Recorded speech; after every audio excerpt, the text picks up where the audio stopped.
I don't. All right, welcome you guys. Week 2, here we go. Wanted to recap really quick a little bit about kind of where we are, right? So I got this set up for you. Hopefully you all have used it at least a little bit inside of the space for the listing lab piece here. So we got week 1 set up for you. We had the recording here.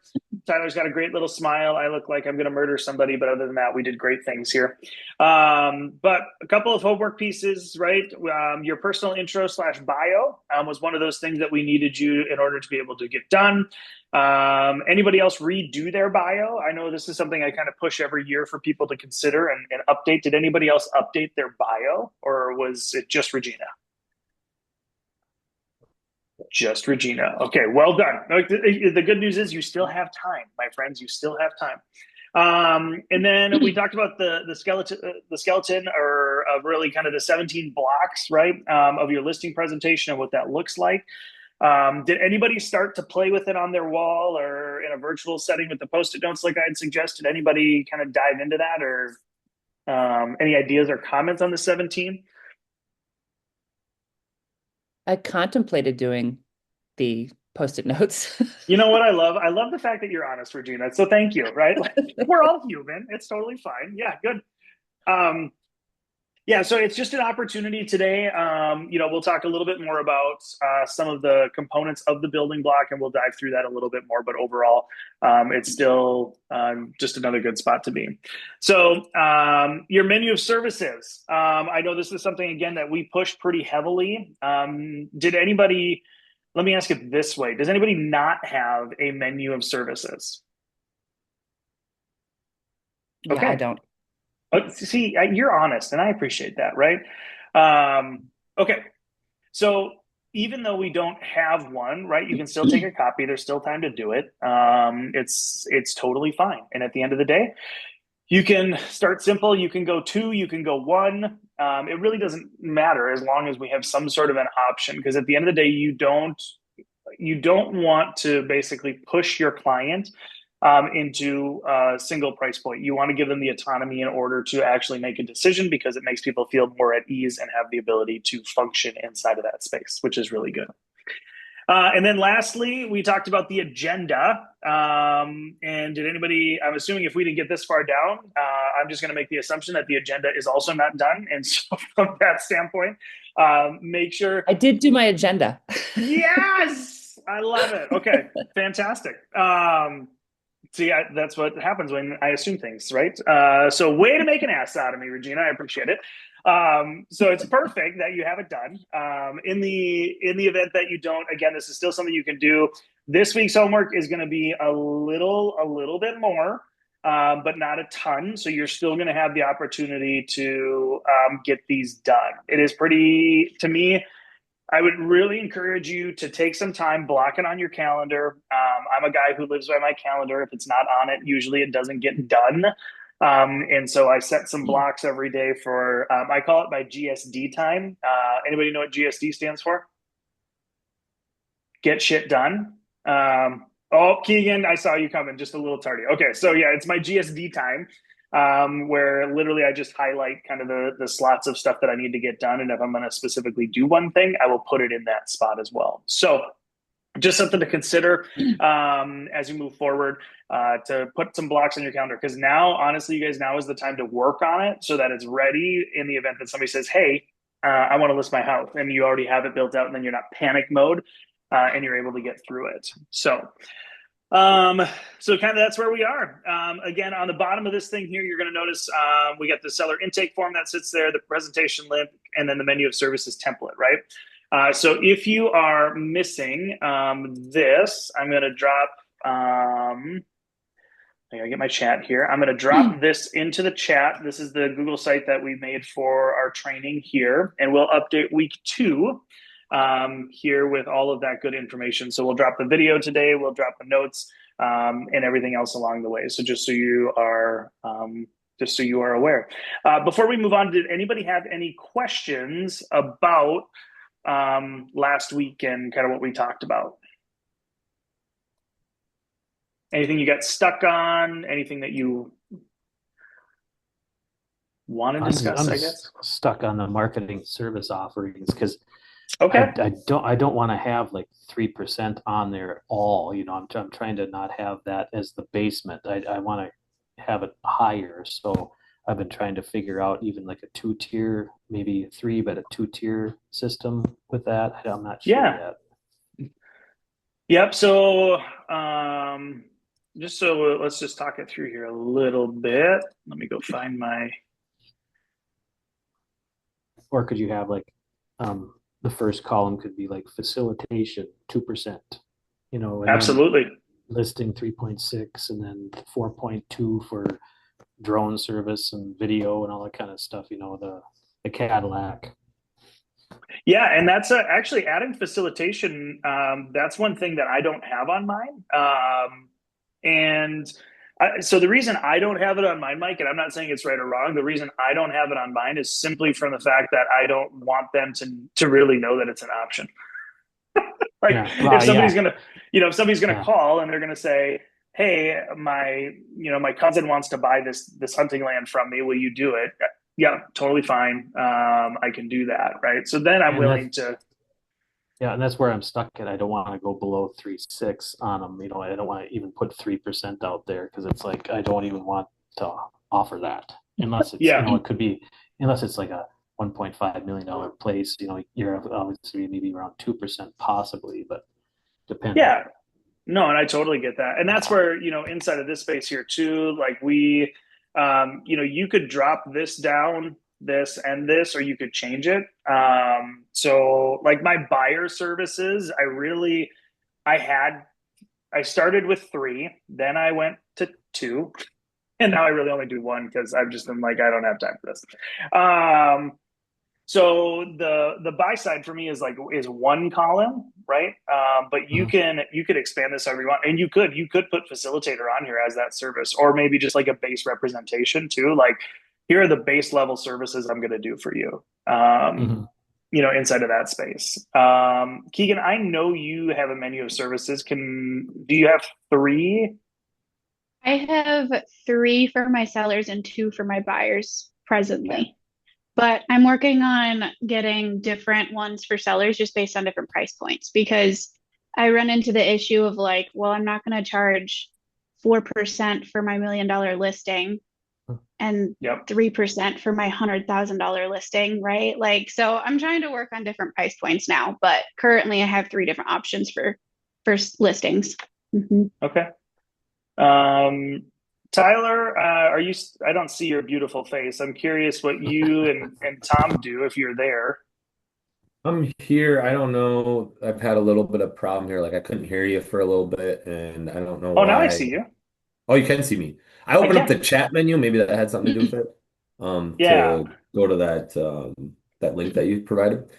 I just kind of copied what you had there, and I'm gonna elaborate on it more. Like I started every single one of these processes, but I haven't finished them all. I made a bunch of notes of things that I want Yeah. to change, but I'm not that skilled at Canva. This is literally my first experience. Okay. Yeah, that's good. So, but I do like the idea of making it like tier one, tier two, tier three, and then you can negotiate commissions rather than making it set in stone right off the bat. Okay. Awesome. And one thing too, honestly, don't worry about making it pretty. Like if that's the holdup, you guys, and I really appreciate your honesty there, Tyler. Right? Like put it in Excel to start.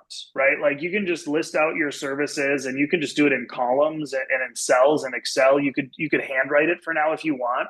Honestly, because that's what Faith is here for. That's what some of us are here for to help you guys like transition that too.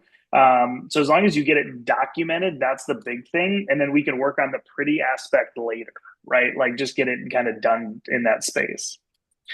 Um, Katie just walked in, so I'm sure she'll join at some point in time here. But Regina, you're new to us at Crown here. Is this a concept that you've ever heard before? This menu of services? Not at all. So that's why I'm really taking my time trying to understand it and make it quality. I didn't want to just kind of Yeah. throw something together just for this meeting. So it is not anything that anybody up here talks about. So I think it's fantastic. So I'm Well, definitely great. going to take advantage of it. I also think it's fantastic, but I've been doing it for 10 years and have found great success in doing it. So that's the thing I can tell you there. So I got a question for you. Every listing appointment, do you bring this up, or only if they question why do you charge 3.5? yeah, so this is a great conversation. I have a new listing in Alexandria that comes from a past client of mine that I helped buy a townhome in 2014. Makes me feel super old. 2014, Dale and Lynn.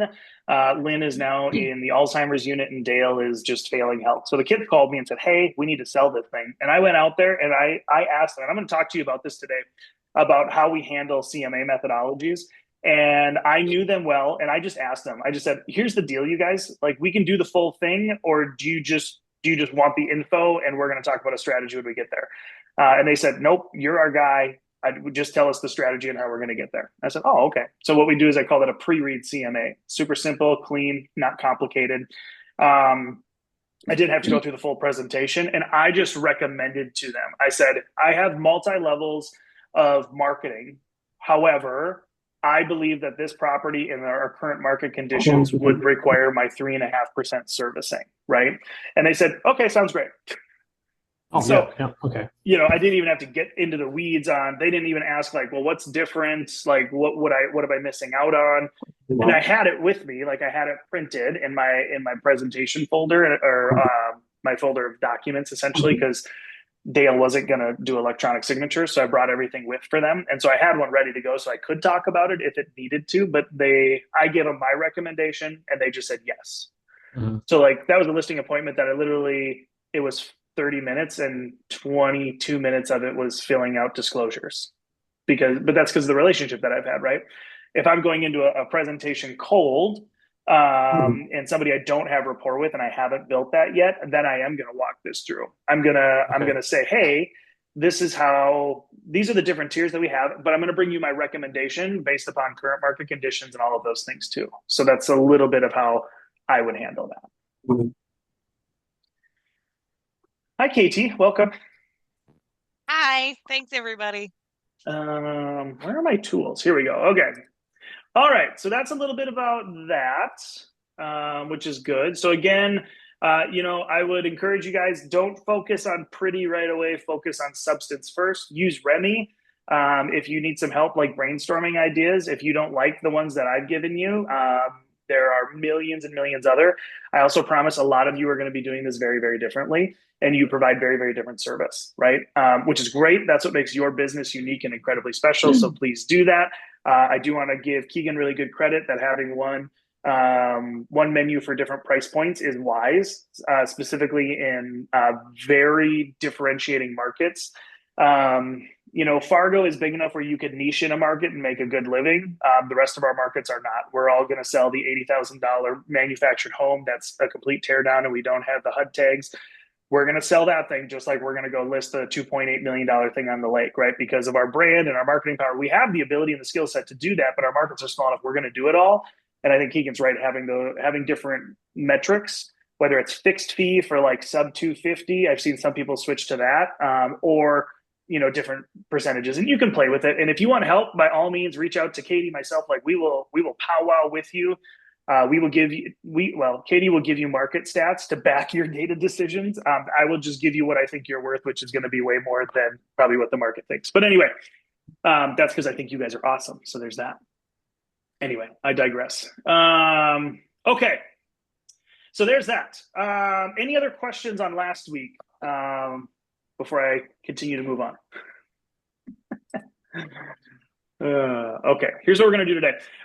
So by the end of today, we're going to talk a little bit more about the CMA process. And so today we're going to spend a little time talking about different methodologies of CMAs. We're going to talk about specifically your pricing block when it comes to the 17 blocks inside of your listing presentation. Again, think of it like a choo-choo train, right? not all of those cars are going to go to every presentation. You're going to custom build that train for the purpose of that presentation. However, your pricing strategy block is one that will be there on every single one. So that's the one we want to be really, really clear about on how we get into. And that's what we're going to kind of talk a little bit about today. We're also going to talk about leading the pricing conversation.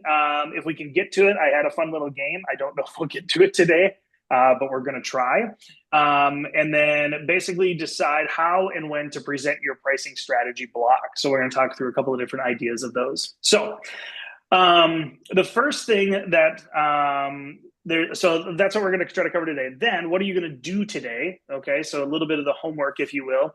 We're going to talk about your market narrative. You guys need to be able to go into every presentation, every cocktail party, every Sunday morning at church, and you need to be able to answer the age-old question of, how is the market, right? Yeah, okay, so that's the question that everybody wants.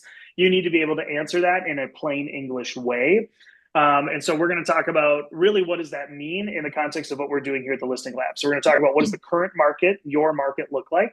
You need to be able to describe that. You also need to talk about what that means for sellers right now, okay, in today's market, and then how it impacts your pricing strategy, right? So the answer to the first two questions is what's going to determine the third answer, right, which is how is that's going to help out. And so really what we're looking for is it's going to be probably a 2 to 3 market story, which makes really good social content, by the way. And we have lots of different ways to get you stats on what that means and how that feels and all of those things based upon what you're looking for to kind of write that. The next thing we're going to talk about today is your one-page visual. CMAs do not need to be overly complicated, in my opinion, because of the amount of data that is out there already. I think you're not doing an appraisal, okay? You don't need 12 pages of adjustments and C status conditions and gross living area and all this other stuff that goes on in the appraisal world. You don't need that in today's market. We have so much good data that all of that is irrelevant. And I don't care what market you're in. I know that for a fact. I can come in and I could give you a market analysis really, really quick on your market just based upon the data that we have. Now, what I don't know is the intrinsic and non-tangible value of a certain product, a certain builder, right? Like some of that stuff I don't know because I'm not a market expert, but I can get close enough to at least feel confident enough that I'm within the range. But that's why I would never go to any of your markets. I would just refer it because I'd be like, yeah, they're the experts, deal with them, right? So that's some of those things. So I like to do my CMAs in one slide. If you can, a couple is fine, but you don't overdo it unless you know for a fact you're dealing, like in Alexandria, I deal with a ton of engineers because of all the manufacturing companies we have around. I know when I go into an engineer's house, I'm going to give them all 12 to 15 pages of that CMA because they want every inch of information. If I was doing a presentation for Katie, I would give her every inch of that data point. But her husband, Ben, I would give him the one pager because, that's just how he is, right? So like you begin to, I like the nod of appreciation. Thank you. But that's where you begin to learn your clients a little bit and what they're looking for. And then that's how you kind of know what to deliver. But ultimately, truly, like the one page is really all you ever need. We're going to talk a little bit. I do have a pricing conversation script that I wrote for you. It'll go on the website as a deliverable for you. I don't know if we'll get through it today, but I'm going to show it to you anyway. And then ultimately a decision. This sounds so funny. It's a decision. What did I call it? Let's see here. The pricing delivery decision tree. What a terrible name, but that's what I called it, which would basically guide you through what type of a CMA should you present in the effort that you are unsure. So that's a little bit about what we're going to do today and how we're handling things. So I'm going to put Katie on the spot a little bit, if that's okay, KT. So the first question we really talked about is turning understanding the market data, right? And like turning it into a story. So if I have how I would do this, right? I'm curious, what would you encourage everybody to do to go find the story of what's happening currently in their market as it relates to sellers? How would you start to learn that? I would start talking to the people in our office. Right. I would start talking to the people who have been in the business and seeing what they're seeing. Are you seeing more listings? Are you seeing more buyers? What are your sellers? Do the sellers think it's 2021, right? Get you in the mindset of where their heads are. And then I would go on InfoSparks, and I would start looking at um, different stats based on different areas on InfoSparks. Now, has anybody been on InfoSparks? Yes. Yeah. Well, yes, you have. Yes. Fun fact, So, Regina, there Mhm. will be a Fargo Moorhead market service area, or they call it an MSA. I'm having InfoSparks actually create one because there isn't one. So you have to choose West Fargo, Fargo, Moorhead. It's like, no, just give me the whole thing in one click. So that's coming, by the way. Great. Thank you. Mm-hmm. So it'll be perfect. And you can compare different areas. So a lot of our areas, we have like the big city that we're based in, and then we have little cities around. And so InfoSparks is really good at pulling data from those little cities. So you're not using, like in our market, you're not using Park Rapids data for an Akeley home because that Mhm. data is going to be significantly different. And so if you we did a whole training on InfoSpark, so I will send that out to you guys so you can look at it and see it. We did that in June of last year. Um, but it is a wonderful tool. It tells you how many new listings have come up, right? It can tell you that. It can tell you price point. It can tell you how many showings before an offer. I mean, there's a whole bunch of data there. And until you know what your sellers care about in your market, which is why you should talk to the people in your office who have been in the business for a while, what are sellers asking about? You don't always know what data exactly to pull. The biggest thing I tell agents is you need to put yourself in the seller's shoes. If you were on the other side of the table, what questions would you want to know Mhm. without your knowledge, right? Your spouse or a good friend is a great way to ask these questions because they don't have the knowledge that we have. And so they're from a layman's terms, they'll be able to tell you what information would be helpful to them. Obviously, like Brandon said, each person is going to be different. Um, mhm. Perfect. I was going to show you InfoSparks, but Hmm. I can't log into Northstar right now because I'm having some connection failure. I don't know if anybody else is. Maybe it's just me right now. But we did The do a star is train. currently broken. Darcy just sent out an email. Darcy So Jean, love her. Okay, good to know. Cool. So there's that. We did do some trainings on it, which is good. But I'm going to show you our new friend Remy as well. And he just gave me a whole market snapshot, by the way. So, and here's the prompt that I gave it. Can you give me a market narrative for a seller that's got a property in Crosby, Minnesota? I'd like some data points to support a strategy for listing their property based on market data. Okay, here it goes. Here's my market overview, right? Median home price, average square foot, days on market, sale to list price ratio. Recent trends, we're going to quote public sources like Zillow, which does sometimes get comp data. We're going to use Redfin. I understand. Still, it's a great website. Here's some listing strategy recommendations. Again, this isn't to do your job. This is to just assist you in your job, right? So take it with a grain of salt. Median list price. Does this my Crosby people? Does that sound right? Median list price for 27 for the Crosby area feels high to me, but I could be wrong. Okay, I see like some people like, yeah, that could be right. Okay. But look at this. It even gave me a narrative. Nobody's as impressed as I am. Okay, you guys, Remy, I feel like he's French. I'm not going to lie, but that's because of Ratatouille, and I'm a sucker for the show. So anyway, but so here it is, right? So the Crosby market continues to favor sellers with low inventory, strong buyer interest. Homes are selling for about 97 to 98% of list price, and the median price just over 420. The recent sales show a wide range depending upon property features, and the average time on market is just under 90 days. Well prepared, attractively priced homes can move faster. If we price your home competitively and showcase its best features, you'll be in a strong position to attract motivated buyers and achieve a solid outcome. Well, the median is the middle price, it's not the average. So I would Correct. say that's pretty accurate because Yep, there's and high that's end and then there's low end and yeah, it's so everywhere in the middle. it's accurate, but it might not be uh the best in terms of the data, Yep. if that makes It, sense. Absolutely. And that's where like InfoSparks, I mean, if you want those specific data points, InfoSparks is really great at that. Mhm. But I just did this on a whim, if I'm really honest with you, just to see what it would do. I'm actually kind of impressed. So there you go. It might be an option to consider on how you want to move forward with this. So it's an idea and a conversation to have inside of that space, but it's the same reason that we send you guys the information every month too. Like, why do we send you the little graphic to share? Why do we send you all that stuff? Well, it's because it does matter, and we want you to be equipped with some of the basic information.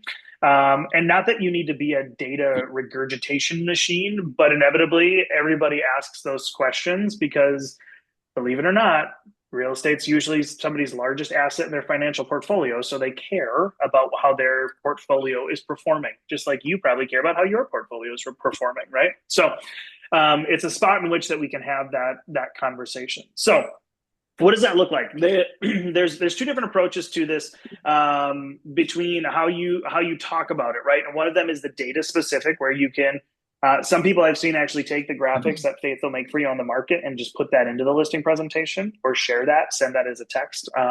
It's kind of an interesting way. What I used to do when I had a bigger pipeline of buyers and sellers is I would take that graphic every month and I would just text it to everybody that was in my active status of a pipeline, because that became a touch point.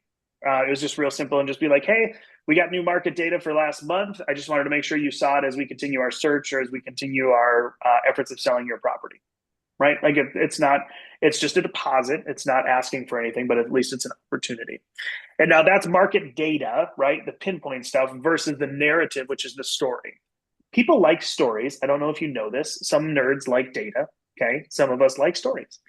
Now, when we talk about those things, there's three parts to a good story framework when we talk about market data. Okay, so the first one is what's actually happening. You got to have the data point to understand what's really going on, right? You have to know how much is it up, how much is it down, what's the absorption rate, how many showings per transaction, or per sold stuff, how many buyers are out there. If I could get into North Star, it still amazes me. I think I talk about this all the time. But there is a report in Showing Time that tells you how many active buyers are in a specific price range in a specific area, right? So if you're trying to be like, hey, Mr. and Mrs. Seller, we need a price reduction, or we should not price here because the market data is telling me there are no buyers in this price point right now. There are no showings in this price point right now, right? That's pretty good information to have. So going to get all of those data points are really good, but that's the what's happening. That's the first part of the story. The second part is why is it happening? And that's where sometimes we bring more data points, we bring conversations. We talk about, Katie does a really nice job at our Crown-wide meetings, kind of telling us the why it's happening, right? And understanding a little bit more of the backstory of why the data is changing. So we're pretty good at that. And then lastly, the big thing, and really what matters, is the third part of that thing is, what does it mean to the seller, right? Like, what is it actually going to do an impact for the seller? Because that's ultimately what they care about. So that's the three-part framework, right? So what's happening, why it's happening, and why it matters to that seller, okay? So that is a story. When we talk about market data and understanding the narrative, those are the three questions you're looking to answer inside of a listing presentation. Now, you can do this. And so if you remember last time we talked about, it's a two-step process is what we train, right? First one is going to build rapport, collect data. You're not giving, you're trying not to give any data or comp data or anything else. You're just trying to set the next appointment, but you're trying to build rapport, be nice, be sweet, be friendly, right? Flirt with the dog, color with the kids. That's my favorite activity, is to color with the kids. Or when the kids have Legos, that's my jam, because yes, I'm 40 and I still buy Legos because they're amazing and I'm a millennial, so back off. But at the end of the day, you still get the option to kind of move through that. And so being able to share that market narrative is a really good way to set the stage also for some authority. Fun fact, if you're looking for marketing activities, I'm like, what should I be doing? As you can tell, I just used Remy to write an entire market narrative for Crosby in about 4.5 seconds, okay? I could take that and then ask it to turn it into a blog post, and I can put it on my blog, turn it into a social media post, and then take a photo of me with the Crosby sign or my Coldwell Baker coffee mug, which I was very nice to get. So thank you, Keegan. And the idea behind how all of that starts to roll through, like you can reuse that data and then have it ready to go every month, right? Especially now as we start to turn into spring season, the data points are going to change significantly. Sorry, I got distracted reading Keegan's mug, and it's fantastic. Yeah, this is what an awesome real estate agent looks like. Okay, sorry. Little ADD action, but we're doing fine. Okay, Andrew, love you. Have a great day. So that's the three-part framework as it comes to the narrative of what we're doing. Okay, so now I'm going to move on, and I want to talk to you about the CMAs. Where do you start? And what sucks is that I can't get into North Star to show you this. I'm going to try one more time. So here's what happens when somebody calls me. So I'm going to use this example that I just used. Like I said, this is the 375 two-bed, two-bath townhome, 1,700 square feet, beautifully finished, built in 2014, 2015. I can't remember. And I can't show you what I normally do, which is going to suck today. Okay, this is going to be fun, team. Anyway, we're going to do great things here. So the first thing I will usually do, there are two sources when it comes down to trying to find good data. Okay, so like I said, what sellers really care about when it comes to a CMA is very different than what is usually given. Okay, and I've tested this theory for a while now, where do I give them the data and I show them why I'm awesome and all the adjustments and all the stuff that I did and the cool things that led to the pricing window. Or some people are like, it's an exact price. Totally fine. I don't do exact prices. I like windows. Again, I like my sellers to be engaged, to give them some autonomy in how we market their asset. Even though I don't go too high on the window because they always want to start over here when really I want them here. I don't know if anybody else has noticed that. So be careful with your window if you do give them that. But one thing I found to be really easy is I switched it. So I would give all the data and then I would give the price. Well, I switched it. And then all of a sudden, one time I just gave the price right away and then I gave the data. But what I found out is nobody cared about this once I gave them this, which then told me I don't need any of it, right? Like I have it available if they want it. But at the end of the day, and I ask people, like I said, you will learn which personalities, the more you're with, you will learn based upon the questions that people ask, how much data to give them. And I've now gotten to the point where I will send them everything and I will say, here is all the data I used. Here's all my notes. Here's everything I did to get to that point. If you want me to walk you through it, I'm glad to do it. And let's set up a time to do that. And I will do that. Otherwise, I'm not going to talk about that in the meeting, but here's the data in case you want it. Right. So, and you learn that based upon the people. But so I've removed the data dump because again, nobody cares. They just care about what is it worth. They don't really care about where it is. And unfortunately, or fortunately, Zillow, Redfin, all the tax values, like everything else, everybody's got a hunch on what they want. The amount of people that when I go out to dinner or have a conversation, they're like, yeah, I was on realtor.com just looking at houses. And I'm like, are you in the market? No. Okay. Right. So like a lot of people still have an understanding of what's going on in the market, which is great.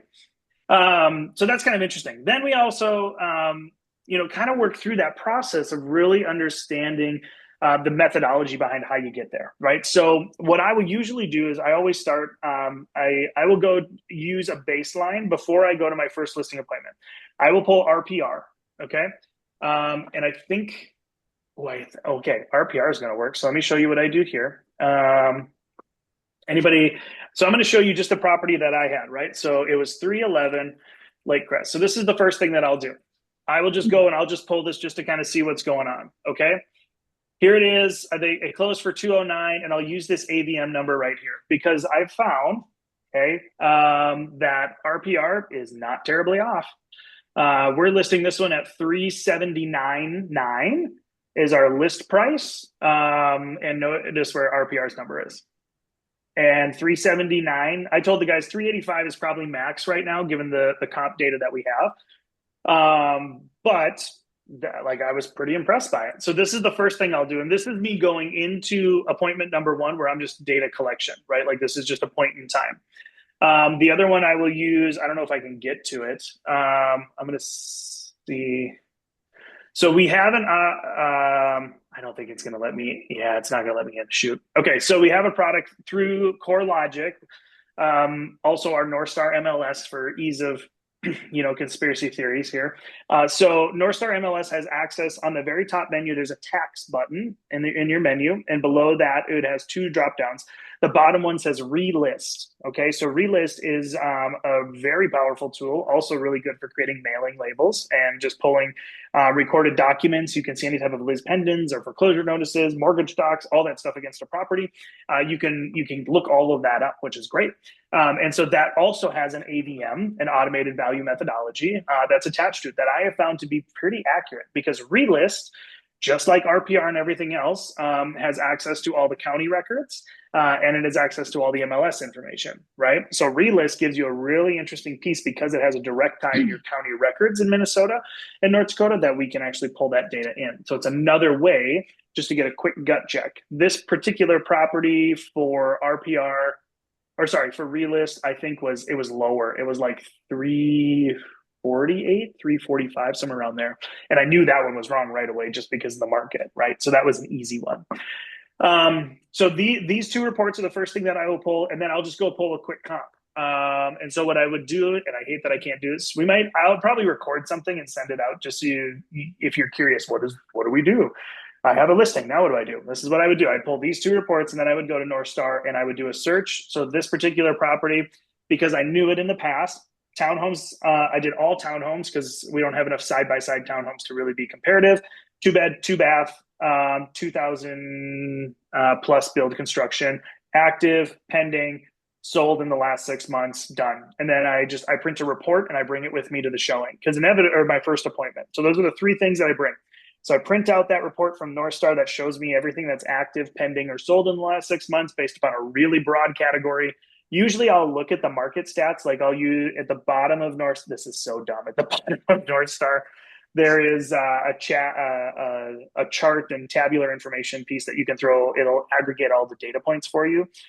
So at least it gives me my median. Like Joy pointed out, median is not your average, right? Average is just your average. Your median's your equal number above and below that price point. So you at least get some of that data point. And again, it just arms me enough to answer the question if I get berated about, well, what do you think it's worth? At least I have some data and I can say, hey, this is what it is. So here you go. And then they have the data, and then I'm coming back to give them a marketing strategy and a pricing strategy based upon the current market. So they don't need me to tell them what their home is worth. They have a bunch of sources to tell them what their home is worth. They need me to tell them how to get their home sold. That's our job, right? So it's a little bit of a different approach inside of that space. So that's the initial, like, what do? I got a call. This is what I'll do every single time. RPR, relist, and a quick MLS search to give me comp data.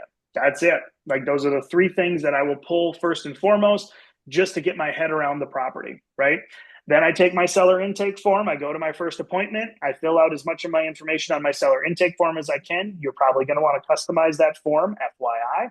I actually have that form on my iPad too. So like I use GoodNotes on my iPad. And so I have it as a template. So that way I can just swipe and I get a brand new one and I can write all the information on my iPad and then I send it as a PDF into my system. That's a little next level nerdiness, which is fine. But hi, welcome to your broker. Anyway, so that's a little bit about kind of that process, right? Like on how we get there, right? Step one, does anybody do anything different when they're prepping to go to a house? Like, hey, I want you to list my house. Does anybody do something else that you want to share? I always drive by. Show off. Okay. I'm too lazy to do that. So, yeah. Oh, go ahead, Kate. That was all. But I just drive by. Yep. I took some sales classes early on in my career, and I did start doing it for a while there, but I tell you what, sellers really enjoyed it. It was kind of like a listing basket. So it'd have like a magic eraser in it, and it would have like little things like to fix up the house to get it ready to go right beforehand. And every time I used one of those, the clients loved it. And I just stopped doing it because I just kind of got sidetracked. But it's something I thought about doing again, just that handoff, because as soon as you give them something, it kind of sounds bad, but they might feel like they owe you. So just one of those things. Yep. Here's the favorite thing that I started doing. So I don't like to give the CMA in the meeting. So I would always do between my first appointment and my second appointment of signing it, I would drop off all the data points at their work, and I would go buy a $10 orchid from Walmart. And the thing would probably die in 6 weeks because it's from Walmart, but it looks really pretty right away. But I would deliver all of that paperwork in a nice folder and a nice orchid. I would go to their work like a birthday present, hand it to the person at the front desk, say, hey, this is for Joy Mitchell. Would you please make sure that she gets this? Right? And then I just walk away. And sure enough, the person walks it on back to Joy, and ladies in the room, okay, guys, nothing against you, but ladies, I'm assuming you get kind of excited when flowers show up at work or some magic or somebody walks back with a gift for you, right? And you're like, well, this is kind of fun. And then it's great to be like, well, is it your birthday? Like, what am I missing? And they're like, oh, no, it's from my real estate agent. Just saying, right? Same kind of concept, Tyler, and it's a great win. It's a really good win. So anybody else do anything different? Or I don't know, tried something and it didn't work too. That's also an important thing. Okay. Oh, I thought Keegan was coming off mute. She was just putting her coffee mug down. Okay. It's totally fine. Sean, good to see you, buddy. Okay, so the purpose of that is, again, just to get kind of your first little data points on where all of that comes into play. That's really all that we're doing, right? Then, of course, running your comps and everything, doing CMAs is like actually running it for a true comp basis. I no longer believe that you have to be so granular detail unless you're doing a true BPO. Like I just did one for an attorney not too long ago, and I was that granular. I made the adjustments. I showed all the comp data, all this other stuff, right? So other than that, if you're just going for your traditional residential seller, a lot of them are just fine with the price point. Do you need the data point? Yeah. Do you need to make a bunch of adjustments? It depends upon your comps, right? In your market and what you have for good data. If you have enough to go from, you don't need to, in my opinion, right? Appraisers are going to tell you that you should, and that's fine. Most appraisers I've talked to recently say, please don't, because you guys don't know what you're doing. And I say, well, give me the valuation that you're assigning to that half bath. And they say, we can't do that. Well, okay. Well, I'm going to give you the valuation that I have. So deal with it. But anyway, so that's a little bit about, I guess, kind of on that strategy on how you get to that first page. The CMA and actually running the CMA is a totally different animal. We brought some CE in recently to talk about that. I want to say we have a training on that, KT, maybe. We do have some through the New Agent Mastermind stuff, yeah, that I can Okay. definitely link to. Mm-hmm. Okay. So we'll throw that on the website too, just so that you guys have access to that if you want to watch it. And also, here's the deal. Do not hesitate to reach out to somebody in your office, your MD, Crosby, there's 3 of you on, like, you guys are great at helping each other, like, and running through those comp stuff. And so there's no problem. I've never had somebody say, well, I'm not going to help you with that. Right. Like, well, hey, what are you valuing 20 acres at? Well, it depends. Is it tillable, farm, land, road? Like, it all depends, right? So you just start asking people. In fact, we did that yesterday. I was in Alec yesterday morning, and I had that same conversation. Somebody was like, hey, I just moved a 60 by 40 shed off of a property to put on a 10-acre parcel. What do you think that's worth? Like, geez, I don't know. Like, now we got a bunch of work we got to do to figure this out. So, like, it's just a conversation to have on that valuation side. So that's a little bit of that fun stuff. So again, that's the CMA without the overwhelm. Now, the part that I want to talk about here a little bit is there's a couple of components that I'm going to give to you. I'm not going to do that one. Let me talk about this. So there are 3 delivery options that I'm going to walk you through, and let me just do this. So when you talk about, you've done your pre-CMA, now we're going to go to the next level CMA. Okay, so what does that actually look like? So here I want to talk to you about a couple of things. So here, oh, my mouse is all over the place. Okay, there's 3 options. We've done the pre-CMA. Okay, we have done our detailed analysis. Now, how do we deliver it? Okay, so what are you going to do in that space? So this is what I call the pre-read CMA. This is my favorite because I don't like to talk about data with people because most of the time they're overwhelmed and they're bored. Okay, but your analytical folks, they're going to love it. And this is not gender specific. In my experience, Most of the time it's the men who are data oriented and really want all the data. And most of the time it's because they want to feel like they made a contribution. So I give it to them, and then me and the wife talk and have a cup of coffee while he reads through the whole report. And that's fine. Okay, that's totally fine. Could be the other way. Option one, how do you deliver the CMA? Here's what I call the pre-read CMA. This is great for your analytical sellers, your emotional sellers who need time to process. Okay, I really like the Enneagram structures, are a lot of fun. I enjoy personality assessments. I think they're great. The DISC is a really easy one to study. But if you start to deal with highly emotional people, sometimes selling a property is an emotional toll, right? And it should be. It's a big deal. So they might need time to process the information before they get there. Anytime you have a shifting or soft market, right? There's something that's going on in the market that has completely changed the dynamics, and people need time to settle it in and maybe understand what's going on. This is another great opportunity for a pre-read. And then also, if you know going into the conversation, you're going to get pushback because they think their property is worth 2.5 million and it's worth 450,000. Like, this is a great opportunity to do that because you put the data in front of them and they can be pissed at the data before they get pissed at you.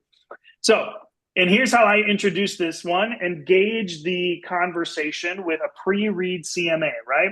Would it be helpful if I sent you a quick snapshot of the market ahead of our meeting so that you can see what buyers are responding to? And then we can walk through our strategy together when we meet.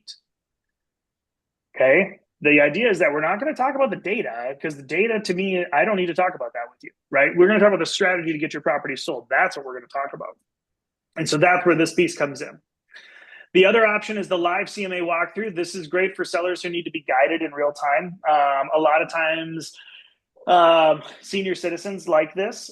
They like a little bit of the data points along the way. They also like to drink a lot of coffee at their dining room tables, which is great. Usually it's really weak coffee for me, so I can mow through it in a significant amount of time. This is really easy for straightforward markets, right? Like, market data supports it. We have comps that support it. There's no question on what this thing is worth. Regina and the Fargo-Moorhead, when you're in neighborhoods with specific builders and styles and they all have the 4-bed, 2-bath, semi-underground stuff, like, this is really easy. This is when a live read-through is really good. High trust situations. I shared with you my situation recently on this townhome. We did a live CMA. I just showed them, here's a couple of points, and they said, what is it worth? They didn't even care about the data. And I said, from here to here, I'll get you an exact pricing strategy when I have more time to dive into it. Great. So that's what we did. And then simple properties as well. Like I said, high builders, repetitive townhomes in a development, the same type of cabin, along the lakeshore or whatever else. And so how you introduce this is you just say, hey, what I'll do is walk you through what the market is doing and then share my recommendation. Does that sound fair to you? And that's how you would introduce the live CMA. And if they say, that sounds great, or if they say, if they hesitate, that's when you make a different thing. And I have a little decision tree on which one you're going to give people, by the way. And option 3 would be a hybrid. This is a pre-read or a live strategy, best for high stake pricing conversations, sellers who want data and discussion. Okay. And you're going to know these people because based upon the questions they're going to ask in your first conversation, right? And that's how you'll learn really quick, I promise. Luxury or unique properties. Oftentimes, we have a lot of second home people, and that's where I find the hybrid really works well in many of our markets because they usually have to travel to their second home. So I send the pre-CMA beforehand, and then we do a live walkthrough and a strategy session in person at the property or virtually, which is becoming more normative too. So you have that. And then lastly, sellers with strong opinions on price. I'm going to send you some information so that you're aware, and then we'll talk through a strategy on the phone or in our meeting when we get together. Right? And so that's how you can do that. Most sellers, okay, they like seeing a quick snapshot ahead of time. Our meeting can be about strategy instead of surprise. Would you be open to that? And that's the invitation into that space. I'm going to send this document. We're going to upload it. It's going to be fine, just so you know. But here's the rule. If pricing emotions are high and the market's confusing, you do a pre-read or you do a hybrid. That's it. Keep it simple. If the seller wants guidance and clarity, then you do the live walkthrough. 90% of what I'm doing these days, and I think it's because I'm in a high trust situation now that I've been doing this over a decade, is a lot of the pre-read and the hybrid. If you maintain your sphere of influence, you guys, you're going to be in a high trust situation and you're going to be able to walk into the room, and it's going to be super simple in order to actually walk through some of this. Okay. So again, we talked about collecting the data on the front side. You got to do your CMA work. We've done trainings on that on the other side of it. And then how do you deliver it inside of that. And these are the 3 different ways that we do this. Now, the other thing I'm going to tell you is the pre-read. People have asked me, well, what is a pre-read, Brandon? Okay, well, I'm going to tell you. And again, you're going to get this document too. It just means you're going to send a short, simple CMA before you do anything in person. It can be just data. I'm a bullet point guy. That's kind of a problem for some people. Then I have to switch to a story. That's where Remy is. I'm like, hey, Remy, here's my 6 bullet points. Give me a narrative story. And then guess what Remy will do? He will give you a narrative story, which is great. So think of this, a pre-read CMA, it's light, it's not heavy. Okay, the data is not what you need to give unless you are specifically asked for it. Okay, and you can even, to start off, you can even invite people, hey, I don't know if this would be helpful, but do you want to see like all the data points and everything I'm doing for the couple hours leading up to how I landed on a pricing strategy for your property? And if you are, that's fine. I will gladly give it to you. I just find that most of my sellers aren't interested in that information. Would that be helpful to you or not so much? And most of them say, no, right? It's kind of like going to your financial planner. Like, you don't really care what they're doing behind the scenes as long as you're making money, right? Like, it's kind of the same thing here. So this is not your full data dump. I feel like I just said that. Okay, so you should be including 3 to 5 comparable properties. Most appraisers are going to bring 3 actives, 3 pendings, and 3 solds, total of 9 properties. You don't need that many in today's market because our data point and our sales data is so tight and concise. You don't need that much. So a simple price range, I don't price anything over a $50,000 gap. And the smaller the property, the smaller that window goes. The bigger the property, the bigger the window goes. 50 grand is about my max. If you can't get within 50 grand of a pricing window, I don't care the property. Unless you're doing like $20 million properties, then that's fine. Then I think you can have a bigger gap. But in most of our market, 50 grand is a plenty big enough window. If you can't get it in there, reach out and we'll help kind of guide you through that. But so here's some simple language for you on how that works out, right? Would it be helpful if I sent you a quick snapshot ahead of me so you can see what they're doing, right? It's really simple. 1 short paragraph of market context, and then a note that you'll walk them through your strategy in person, okay? Giving the data, the value beforehand, we're gonna talk about the strategy block inside of there. And there's going to be some other stuff inside of here that you're welcome to read, a little stuff about when does this work best, how does this fit the multi-level step, okay? So a couple things there that we're working through that I'll get you copies on this on. My pricing decision tree, okay? I'm going to send this to you as well in case you're wondering, right? So what kind of seller you're working with and how to present the CMA and the price, okay? Now, again, we're not talking about actually doing the CMA. We have different trainings on that. If the seller's an analytical or detail-oriented, and how would you know? Well, they're going to ask for numbers, data, comps, trends. Those are the keywords you're going to pay attention to. Awesome. Then you're going to send them a pre-read. If they are not, then you're going to go to here. Are they an emotionally attached person, referencing what they need, what a neighbor got, or how they feel it's worth? Okay. Well, you're going to use a pre-read. You're going to preface the data before you start talking to them about the strategy, let it sink in. If that's not true for them either, you can go to question 3. Is the market shifting, softening? Okay. You're going to know this by saying their price sensitivity is high. Buyers are cautious. The data is going to support that. Days on market is increasing, not leveling or decreasing. If that's true, you're going to use a pre-read or a hybrid where you'll walk them through it. If not, then you're going to go to question 4. Does the seller prefer being guided live questions in real time? He's going, could you just walk me through it? I really do better if we could just talk this out. Yep. Then we're going to use a live CMA, right? And if none of those answer your question, then you're going to go 5. And do you anticipate pricing pushback or negotiation? My favorite phrase is test the market, right? That's not a phrase that we as professionals use. We never test the market, by the way. We guide. We never test the market. Sellers think they can test the market. Dummies. Anyway, if they say that, then you're going to use a hybrid where you'll use a live strategy or a pre-read CMA. And if the answer is no, then you're going to use a live CMA walkthrough, which is fine. Okay. So then we have, again, some of these options here, which we've sort of already read through inside of that space. Now, pricing strategy. I'm gonna cruise through this a little bit today because this is really your big homework for this session. Okay. So the pricing strategy block is not the CMA. Hopefully I've been really clear on that. I want to make sure they're very different things. Okay. But the CMA is the evidence. That's the 3 different methodologies you're going to deliver that in. And the pricing strategy is the decision framework on what you're going to do. That's the differentiator here.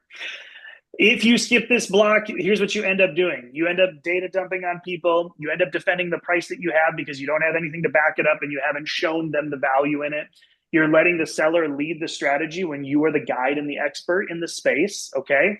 And lastly, you're getting stuck with my favorite, testing the market, okay? All dumb things. So there's 5 parts to this thing, and I'm going to briefly touch on them, right? The market frame. So context before numbers. You notice the first thing I asked you about was your market narrative, right? That's the first thing that you want to drive people to, is you want to give context before you give numbers, okay? Would you be open to me showing you how buyers are behaving in this market before we talk about specific numbers? That's the introduction language to your market narrative, okay? What are you going to cover? What the market is doing? Are buyers picky? Are they aggressive? List to sell price ratios? What's happening with days on market and price reductions, okay? Then we're going to go to the evidence side of it, the CMA highlights, okay? So we're going to show, but don't overwhelm. How many comps did I tell you to do? 3 to 5. Thanks, Joy. I saw it. 3 to 5, right? You don't need 12. If you're doing anything over 6, I'm going to politely smack you. And I said politely, Mike, okay? I said politely. We're okay. So you should highlight, don't data dump. 3 to 5 true comps, what sold quickly versus what sat. That's always an important piece. We want to talk about the price ranges where buyers actually paid for, not what we think or we're testing the market on. My favorite is, yeah, your property could be worth $6 million and there's one buyer out there. Is that really who you want me to go find? Well, yeah, I'm not your person. My job is to find you the most amount of money in the shortest amount of time. That's my job. So find somebody else. That's what I say. So what can you do? So what most sellers are surprised by is how similar homes perform based on where they started. And this is the evidence that you're going to bring in there to show them that language. Then we're going to talk about the strategy. You noticed I've always talked about 7 or 10 days, right? You get a first impression, 7 days, 7 appointments, 10 days, 10 appointments, whichever comes first. This is the marketing strategy. This is not an opinion because now we have quantifiable data where we can actually tie this into. Why these days matter?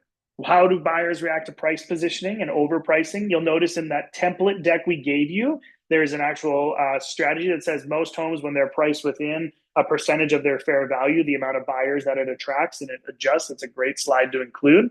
And the difference between pricing to attract buyers, meaning maybe we're a little under, versus pricing to chase, meaning we're way over and we have to go chase a buyer to try to get them to pay that price point for it. Last, I think there's 5, yeah. So then we have our recommendation. So based upon what we've talked about and we've shown you, now we have a clear range and an anchor where I believe we should list the price the property at for the decision. This is a tight recommendation range. As I said, no more than 50, and narrow that as the value of the property goes down. Trade-offs of higher and lower, we have that. Here it is. This is my X and Y statement. Based on what we're seeing, would you be open to my recommendation of positioning your home between blank and blank? And here's why that gives you the best chance to win in this market. That's the language that we use inside of that. And then lastly, we talk about options. So what the seller wants to do something different. Okay, so we can say, all right, plan A is my strategy. Plan B is if you want to sell higher, and then the reevaluation window. And one might even argue that I would probably do this. Actually, now that I look at this again. Plan A is we do my thing because I'm the expert and this is what I get paid for and I make a living in doing it. Plan B is we do your strategy in an industry that you're not paid for and you're not an expert in, but that's totally fine. But in the event that your plan doesn't work, then we're going to come back to my plan, which is plan A, and we're going to execute that within 7 to 10 days because we're going to know right away, and you guys know this, right? Unless you have a really unique property, like I know Keegan, you got like 2, I think, really big square footage properties. Those are unique. Like this the 7 to 10 day window doesn't fit those properties, right? So I'm talking your cookie cutter stuff will sell. Those properties, the 7 to 10 day window, 10 appointments or 7 or 10 days, one of the 2, and sometimes the unique ones like those Keegs, you might say, I'm going to wait till I get 10 appointments and then we're going to reevaluate pricing strategy because they're so big and they're so unique, right? So that's a little bit of the strategy difference. And again, so if you'd like to start higher, we absolutely can try that.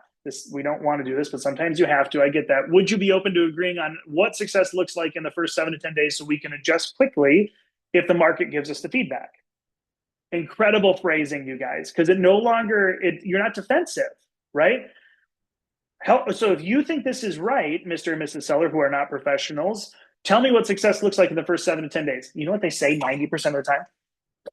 Well, I'm going to get an offer. Oh, cool. Is that what success looks like? Yep. Awesome. So what happens if you don't achieve success in 7 to 10 days? Then what do we get to do? Well, I guess I don't know, Brandon. Oh, great. Tell you what we're going to do. We're going to come back to my plan.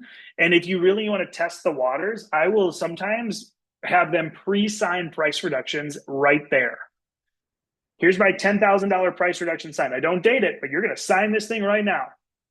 And we're going to sign another one. And we're going to sign another one until we get down to the range that we are. The downside is then I go back to that graphic that says the longer we're on the market, the less money you're going to get. So you guys get to decide what is an appropriate trade-off. Okay. So it's 10:04 and I'm a little over. I'm sorry. Inside of here, I gave you a little bit too. Like, what does this strategy block look like? This block might be 2 slides or 3 slides in your presentation, just so you know. Okay. Because you're going to want to show the comps. You're going to want to show quick visuals, price ranges, data market trends. I was going to try to show you. Moxie as a really great tool for quick CMA stuff.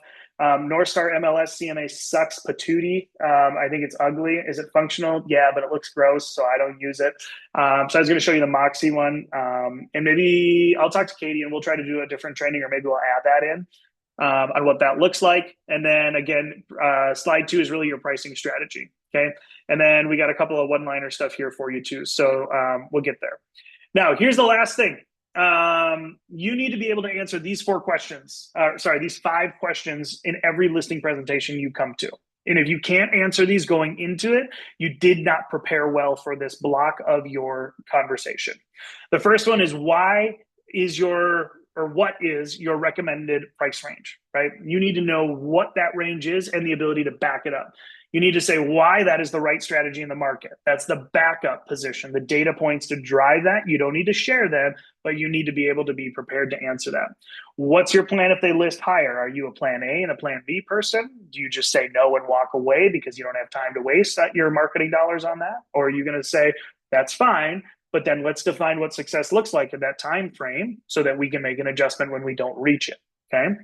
And then how are you going to explain your first 7 to 10 day window? That's my preferred methodology. And then lastly, how are you going to lead without defending yourself? What turns people off most about real estate agents is when we come in pompous, arrogant, and we look as though we're defending everything we've done, which is where I've tried really hard. And this is my own limiting factor. I can walk into a room and I am confident, and it comes across like I'm defending myself, but really I'm confident, and it can be interpreted as arrogant.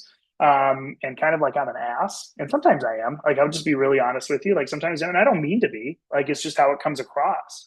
And so I found when I introduced the menu of services and the autonomy and the ability for a 7 to 10 day window, asking them what does success look like, I'm no longer being defensive, because now I'm like, well, if you have a different approach, like, let's talk it through and let's understand it. And that's totally fine, right?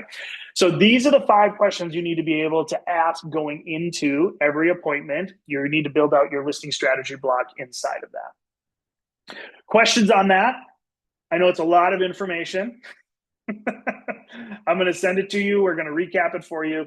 And it's going to be great inside of that space. So the other thing, so a couple of things that we're going to look at for homework, if you will, right, is what we're going to be doing here, is really working on your understanding your 3 models. Okay, like, so what does that look like with the pre-read, the live CMA, or the hybrid? Understand the pros and cons of each for you. And let's see here. I got to figure this. I got to go back into my top side. Okay. So homework wise, we want to understand your market narrative, right? I would encourage you to come up with, what does that market narrative, what's happening? What does it mean for sellers, and how it impacts your pricing strategy? Those 3 questions are inside of there. Your CMA / one-page visual. So what does that look like? And then lastly is your pricing strategy block. Okay. So, like, what does those 1 to 2 slides look like when you start showing comps? And then how are you going to show the pricing strategy inside of there? And we will get this summarized to you, and we will put it on the website. We will send it all to you with links and descriptions and all the fun things that we're doing. And hopefully, you will feel overwhelmed with all the work you have to do in this next week. Although I will say this week's homework is a lot less than last week's, because like last week's is kind of a lot, because especially if you don't have the framework. Again, put the Post-it notes on your wall, mix them around with all the 17 blocks, build out the slides. You can do color coding if you want. That'd be kind of fun. I like post-it notes, but that's me. So anyway, that's what I got for you guys. It's a lot. I apologize. But if anybody's got any questions, I can stick around. Otherwise, feel free to depart and we will send you a follow-up email with all the information. And we'll see you next week, same time. Super fun. All right. Appreciate you guys. We'll talk to you later.